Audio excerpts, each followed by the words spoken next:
Namaskaram and good morning. There was a time when spare moments naturally led to reading. People carried newspapers, magazines, and books, waiting for a train, sitting in a waiting room, or just winding down before bed often meant spending time with words and ideas. Today, however, most of us reach for our phones.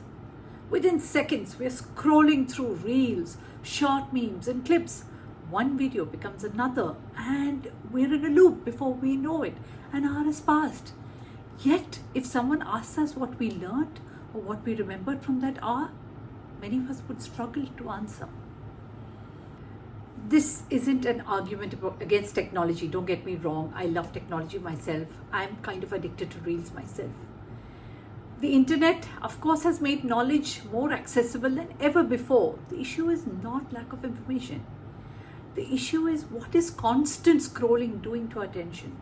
Reading requires effort. It asks us to focus, to follow a train of thought, to stay engaged long enough for an understanding to develop. Short-form content, however, does complete opposite. It trains us to expect constant novelty and instant rewards. Over time, many people, me included, find it harder to concentrate on a book, a long article, or even a meaningful conversation.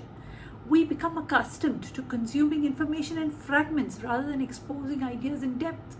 How often do we see that we are in the same room, 3-4 people of the same family, and everyone's on the phone? Nobody can talk, no one can engage.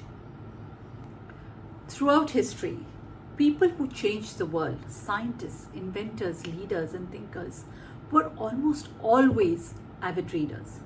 Not because books automatically made us smarter, but because reading trains the mind to think deeply. Unfortunately, nowadays, and endless entertainment can keep us engaged for hours without really being meaningful or making an imprint within us.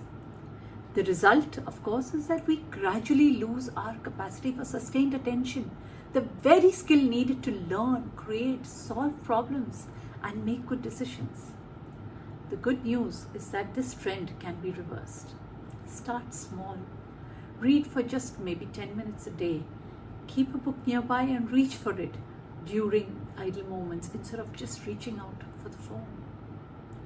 Be comfortable with boredom again.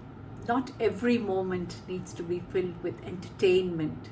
Some of our best ideas emerge when we allow our mind to slow down and reflect.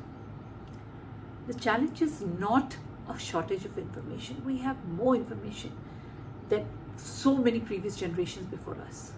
The real challenge is choosing depth over distraction and noise. Books are not perfect, and entertainment certainly has its place. I think I'd go mad if I didn't read some entertainment every day or see some reels. But the truth is, if we want sharper minds, deeper thinking, and a richer understanding of the world, we may need to rediscover a habit that previous generations took for granted, the habit of reading. Well, I'm going to start with this one, and let's hope when I next talk to you, I would have read quite a few of these pages. Namaskaram and Jai.